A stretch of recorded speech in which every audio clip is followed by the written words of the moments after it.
All right, Adrian, here we are. This is our first ever live streamed broadcast of the INNOVAT Podcast. And you were our first episode of the INNOVAT Podcast. So congratulations. Thank you. I'm honored. I am honored. The honor is all mine.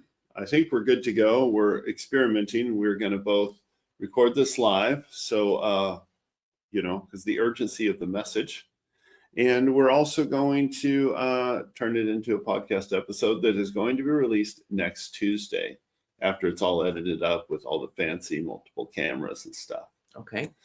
So, Adrian, why don't we start out assuming people don't know anything? So introduce yourself. Who are you? What do you do?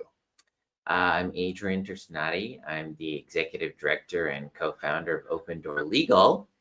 And our mission is to pioneer the country's first system of universal access to legal services, starting in San Francisco. And we think this is the most effective way to reduce poverty and homelessness in our city. You've got a lot of data to back that up, too. We do. Yeah, I think we've done the only experimental study on homelessness in San Francisco. And the only experimental study on homelessness. What is?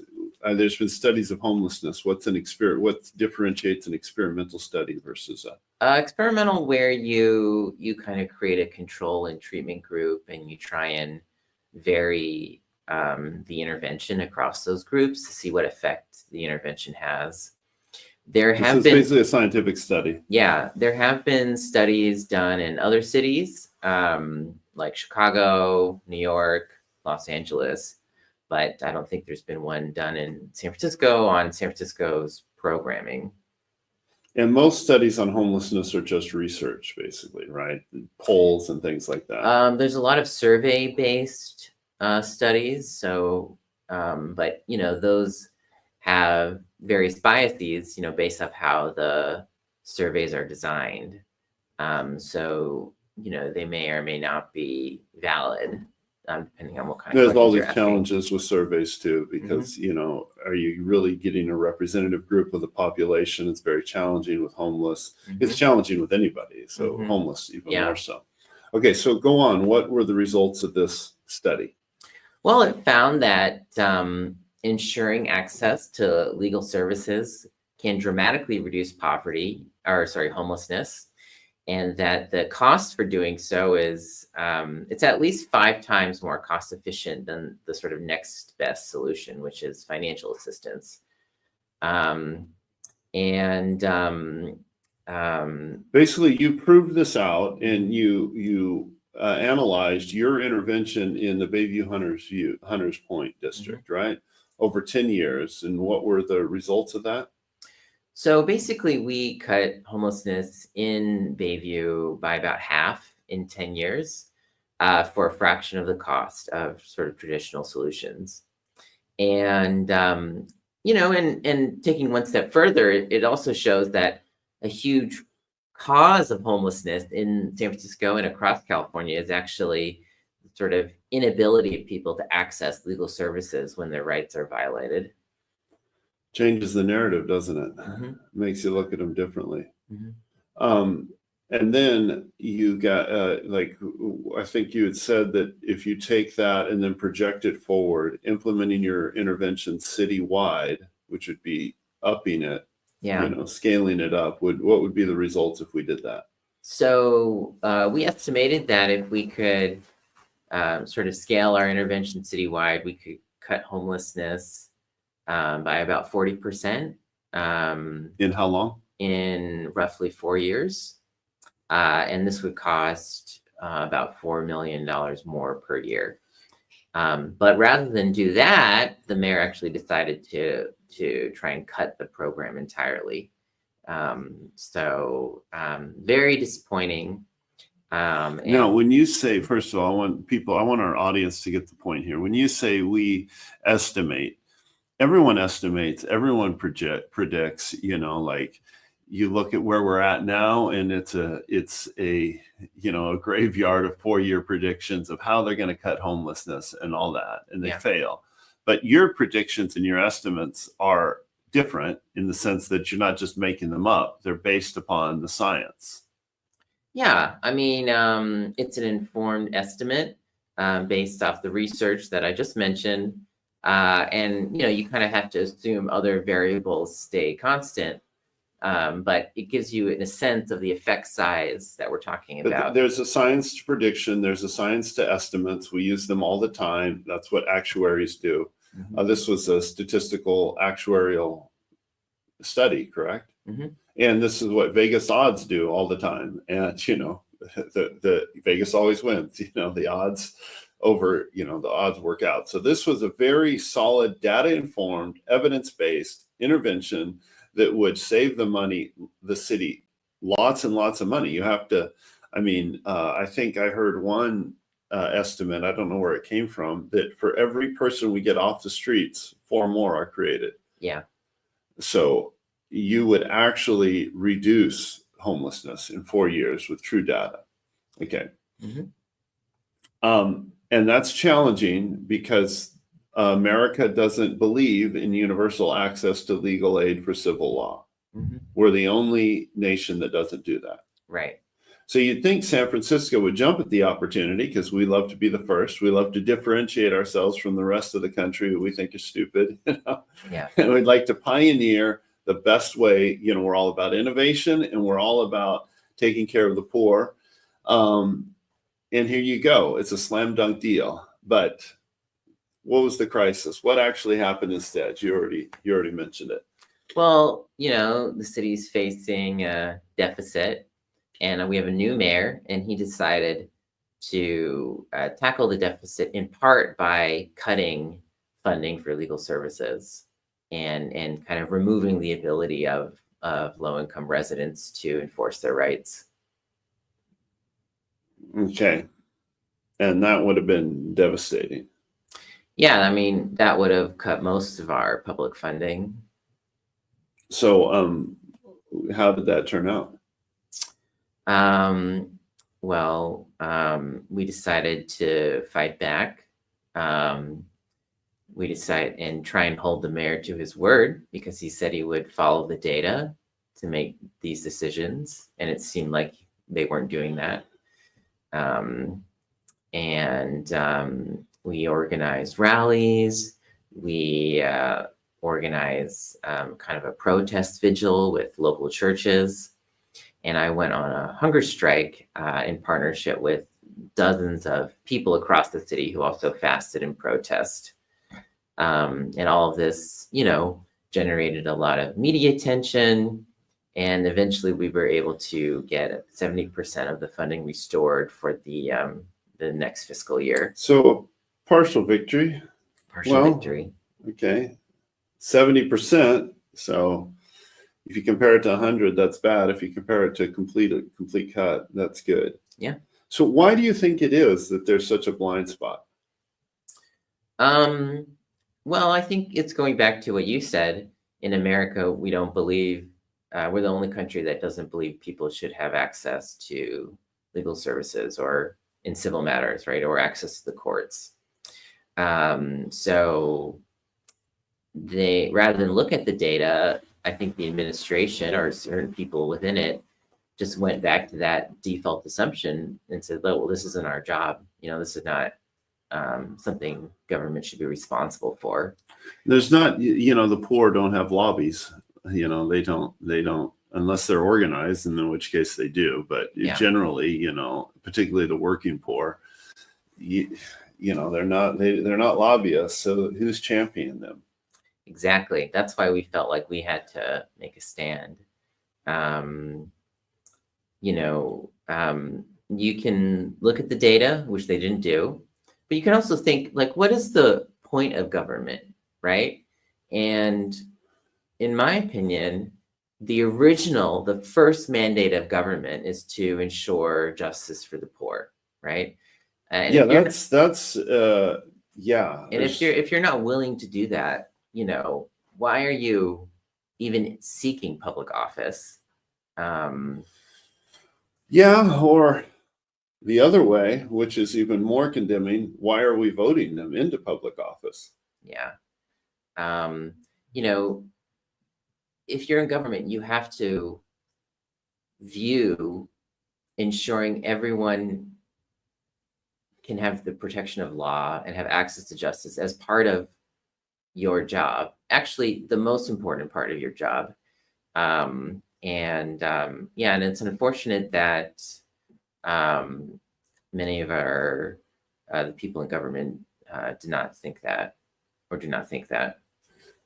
and large, other than this, I'm a fan of our current mayor.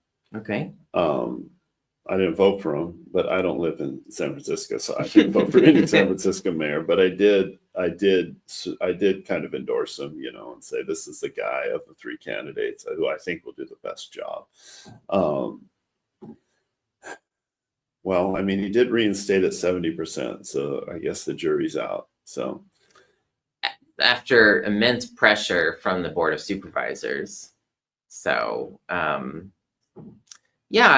think he's done a lot of good things, but I think this is one area that that is a major blind spot for the administration. Well, yes, it's a blind spot. I just want to make sure that we point the fingers at everyone. It's a blind spot for our nation. Mm-hmm. And so you've been an activist. This is your whole life. I mean, you've basically been pursuing this vision since you're 8 years old or something like that. What was this experience like for you? Well, extremely stressful. How did it compare? I mean, you're pioneering it was a heavy lift. You guys were all alone, and you were working, the years back. It's how did this compare to that? I mean, it's a continuation, right? I mean, we've had some very stressful years and very stressful times. People complain about, why are we spending $700 million a year on homelessness in San Francisco, and the problem doesn't seem to get better. But then when you give them a new solution and data, they don't want to believe you. They don't want to change. Yeah, they don't want to change. Or if they want to change, they want to change the way they always change. Just, it's like, I guess you get an energy out of complaining. So, we've been fighting this uphill battle to provide access to justice for our vulnerable neighbors, and then also demonstrate the efficacy of it to elected officials and policymakers, and to lose years of progress because the new mayor and his team is kind of ideologically opposed to it, was really challenging to deal with.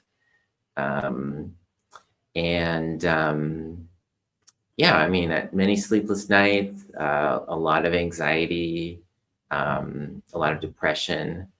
But I knew I had to fight back because, the people we deal with, the, highly vulnerable people, they're not capable of being politically organized, and they don't have the money to throw around, right?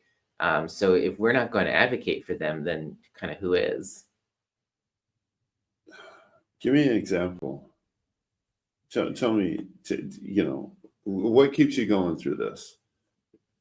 It's put a face on it, for us.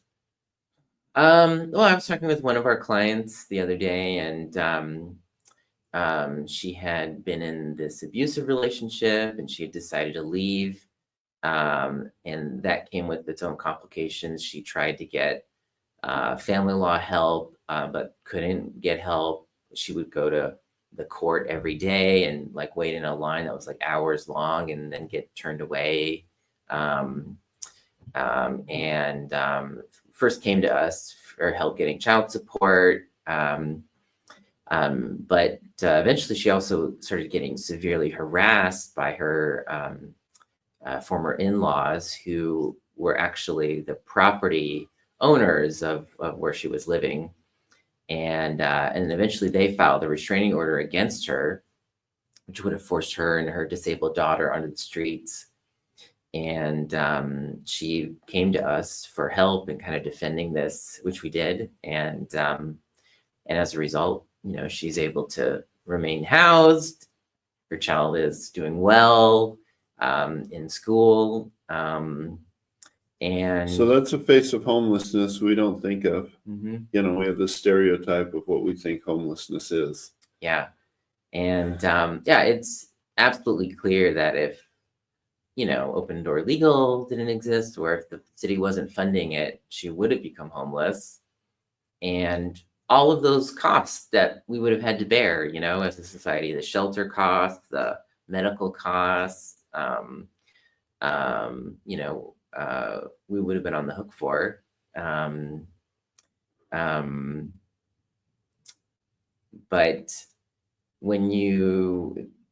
But despite that, it seems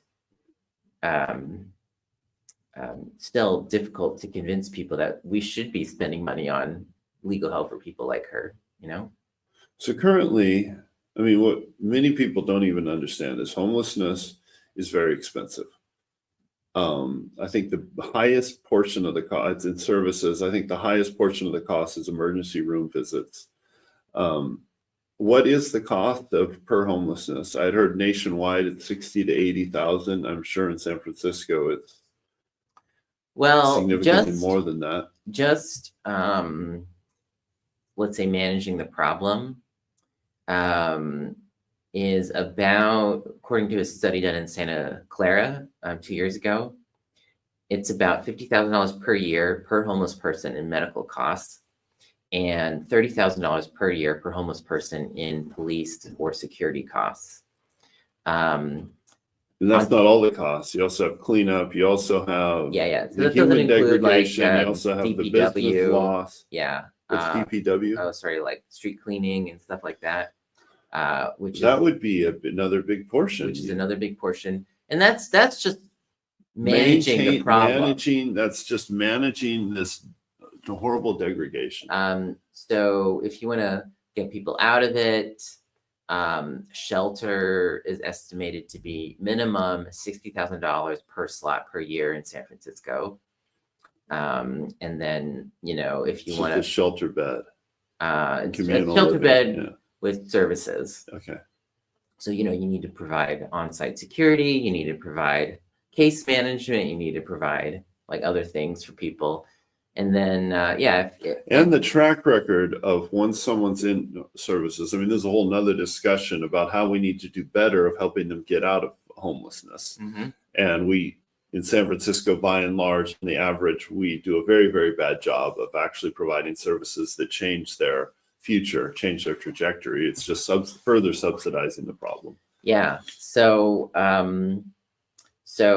that's just shelter, which is kind of the entry point. And then eventually, there's all these additional services like housing counseling that will hopefully get you into housing. Many people end up in permanent supportive housing, which is, about $1.2 million per unit to build, and then requires about a $20,000 to $30,000 per year annual subsidy. So think about, those are all of the costs that we are currently doing to manage the problem. And here you come along with a solution that's a small fraction of that. What is your cost on average to serve a client?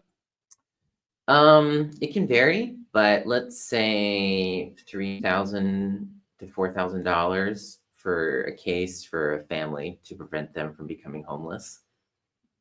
And basically in Bayview, Hunters Point, or we're in your service area, this woman like you described. Yeah. Not all of them are on the trajectory towards homelessness, but many of them are. Yeah. And you served all of them. Yeah. All of them under a certain. Explain your model again. So to qualify for our services, you need to have income of less than 50% AMI, area median income. So generally, people who are low income. What's considered the poverty level? Well, the federal poverty line in San Francisco is approximately $17,000 per year. How does that relate to AMI? AMI can go up to, I think, 45,000. 50% AMI is up to, I think, 45,000 per year. Okay, so you're not just serving the federally people that are considered poor. Well, it's definitely skewed to the very poor, our client population. 1 in 8 San Franciscans lives below the federal poverty line. So that is Wow. about 120,000 residents live on essentially less than $17,000 a year. Wow. So I describe this as the way we like to provide services in America. One metaphor: you have people falling off a cliff. We don't even put the clinic at the bottom of the cliff. We put the clinic like 100 yards, 200 yards from the bottom of the cliff. If you fall down, you survive, and you're able to crawl, then we'll provide services. You're extremely limited on what you can do, and it's going to be very, very expensive. Yeah. A much wiser way would be to go to the top of the cliff and say, why are people falling down? Is there no guardrail here? Can we fix the guardrail? You're going to have far more success. And what you've discovered is a big, big, big gap in the guardrail is not alcohol, drugs, or whatever. It's not laziness. I'm not saying that those aren't factors for sure, but I'm saying one big hole in the guardrail is unequal access to justice. And we're the country that is a country of laws, like we pride ourselves. We have a constitution. We pioneered that, the first democracy, we're no longer a tyranny. We're a democracy. That's our big thing. And you've shown us not living up to our ideals is a huge hole. And if we patch that hole, it's a great deal. What is 1/5 of the cost of other interventions? And that doesn't even factor in that these people change their trajectory. Now they are doing better. They're paying taxes. Yeah, I mean, when you prevent the trauma, I mean, it's more cost efficient, but it's better for the client, And it's better for the city. I'm saying that that's just, you provide the service. It's better for them, but they don't go to zero. They go to positive. Now they're taxpayers. Now they're using the service. Now they're working. Now they're doing all the things that we need, people to do. And in fact, we really, really need these because the service sector jobs are being we need these people in our society. Yeah. And my hope when I found out about you, how long have we known each other? It's been over 5 years. Mm-hmm. It's like, wow, this is the best kept secret in the Bay Area. And wow, we're arguing over all these issues. But here you are, this innovative solution that touches the whole debate of Black Lives Matter. It touches criminal justice. It touches homelessness. It touches all the things that our nation is fighting over. And here you've come with this extremely innovative solution that is not politically, it's not one side or the other. It's not left versus right. Yeah. My hope was someone's going to spot this and say, this is the most amazing thing ever. And particularly California. I mean, to me, this just resonates with what California is all about, particularly what the Bay Area, the best of the Bay Area, what the Bay Area is and what it's called to be a city of refuge where we protect the poor, where those are rejected by everyone else come here. We're welcomed, the Chinese immigrants, when nobody else wanted them, we welcomed them in, and on and on. There's so many examples of that. But here we are. That hasn't happened yet. No, but people can change. I hope the mayor watches this and has a change of mind and sees this there's no one else out there who's telling you the truth, who can honestly look you in the eyes and has data to show, to say, if you implement this in 4 years, the best bet, the Vegas odds bet is that homelessness will decrease by 40%. There's no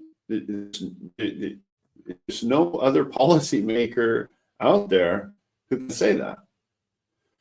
So maybe the situation will still change. Well, I believe it will change. We have hope. So what's you talked about the challenges, the depression that you pushed through. I know you're a person of faith, as I am. What's the other side? What's the inspiration through this all, and what's your hope? Well, yeah, I think we are the mission, right, is part of God's mission. And, if God is in control, then it can't fail in the end, right? We will be successful. So that's what I hold on to. So was this fast also a spiritual experience for you? Fasting is very biblical, very spiritual. Yeah, I've never been on hunger strike, but I've been on extended fast. Well, they're kind of the same thing, except for just different name. Just different name, and you're trying to make a political statement with the hunger strike. But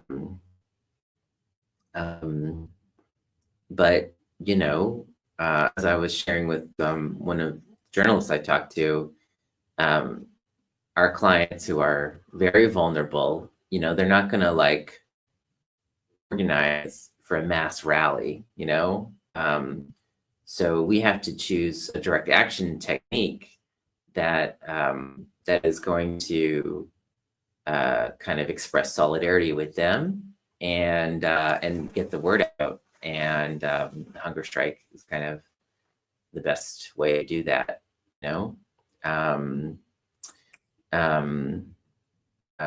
but didn't know how it was going to turn out when I started it. And a lot of, let's just say not everyone was positive about it. But I think it was important to highlight the stakes for this issue, purposefully withdrawing access to justice, purposefully causing hundreds of people to become homeless every year. By default, that's what we're doing. Yeah. Yeah. You can't. Oh, okay. Yeah. So it was an intense period. I'm glad it's over. I think I'm glad I did it. So what's next? Well, still recovering, still just kind of. I'm recovering. Unfortunately, the funding was not restored long term, right? So we need to advocate for a permanent solution to legal services. And that's going to be kind of my focus for the next few months. So are you hopeful for the future? Well, I'm a long-term optimist, but I think I'm still haven't decided on if this mayor is going to be an ally or not. Okay. Yeah. Yeah. I like that. I love how you're very concrete, very hyper-focused. I love that about you. I love that, you don't, I mean, so many of us, myself included, spend far too much of our brain space on things beyond our control that we at best can influence, but probably we can't even influence. Mm-hmm. And we spend far too little of our brain space on what's right in front of us. Yeah. So I love that about you. Yes, I'm a long-term optimist too, but my hero, my greatest hero, Jesus Christ, Jesus of Nazareth, had to get a lot worse for him before it got better. It did. His whole movement completely died. Mm-hmm. And he was crucified the most humiliating way possible, which was in that culture, they didn't necessarily have the concept of the martyr. I guess he kind of invented that, being crucified on a cross was the worst thing that could happen for your legacy. There was no precedent prior to that of someone who became influential after he had ended that way. And it was the most shameful way. And yet that was the birth of an incredible movement that is inspiring us even today. Mhm. All right. Yeah, there's a big shakeup. And that's my encouragement. The scripture says, unless a seed falls into a ground and dies, it remains alone. Mhm. And in everything, at least every personal breakthrough that I've had that's of any value, I've had to go through this process. And now it seems like you're not the only one. All my friends are facing very, very challenging stuff. Like in California, talking about Vanessa, who I've had on here, it is still not a felony to purchase sex with a minor. Now there's a law that, Lord willing, is going to be passed to fill that, to change that. But we've got to do better. Got to keep fighting. Mhm. Any last words you want to leave our audience with? How can they help you? How can people help you? Well, you can go to opendoorlegal.org, learn more about us, donate. And if you live in San Francisco, definitely talk to your elected officials, to the mayor. I think we can't rely on data and stories alone to create social change. We have to create a movement of people that we have to tell those stories, and we have to take action. We have to be, that's, we have to shift from just being passive participants to realizing we can change the future. We can create the future. Yeah. We've got to put enough influence, pressure, be gracious on our current elected officials, but then get involved and elect officials who will follow through on what they promise. Yeah. Okay. So that's what I would recommend. And and just they can put their money where their mouth is too. They can support you. Social change takes a long time, so we have to keep at it for decades if necessary. Yeah. Keep going. Keep continuing. Have a generational vision. I keep thinking about that. It's like, okay, our real, it's not just thinking long term, like, okay, this is how we can impact, but to realize that's the real litmus test. Like, I don't think you or I want to have accomplished great things that then when we're gone, there's no generation that follows after it. To me, the real litmus test, am I able to influence others and set a direction? Yeah. Because that's where you can have exponential impact. Yeah. So it's all about thinking long term, facing these things, facing them for what they are, realizing that there's none of us righteous, there's none of us with clean hands. We're all insensitive, we're all selfish. Yeah. We all make bad decisions. The argument of what you do, though, is it's not just morally. Oh, let's put it in the positive. It's not just morally right. It makes such economic sense. Let's rally around it, Yeah. Vote with our money. Yes, that's my big dream, that people will rally around this. Like, the deeper issue is we can't point sides politically. And there's a lot of that going on, in fact, that the whole nation is, one side's pointing sides at the group that got elected, and the group that got elected is still trying to make the narrative that the previous group screwed things up so bad, and it's like, all right, now you're in power. Show me true change that's going to change it. And what we've got to do is get involved. And there's an opportunity. There's opportunities like no other generation has ever had. The fact that you have the study, that you have the data, we have tools to make decisions better than we have ever before. What you have is so revolutionary, a public policy that is based upon science and research that is verified. That's not just some study out in rural New York that's now applied to a city. This is data in the city that is projecting forward in the city. That's a huge gift. Let's rally behind it. Let's make it happen. and let's think differently, and let's inspire the rest of the nation, the rest of our state, the rest of our nation. All right. Well, thank you very much. Thanks, Ted. I'm Thanks for with you. having I'm me standing on. with you. And going to keep supporting you. All right. Well, God bless you. Thank you so much. Thank you for viewing. And, check this out on Tuesday. It'll be posted. I'll leave this up until the full podcast gets released, and spread the word. Let's see. They can go to your website. They can get involved. They can donate, and they can tell their friends. Mm-hmm. There you go. That's your call to action. All right. Thank you very much. Thank you.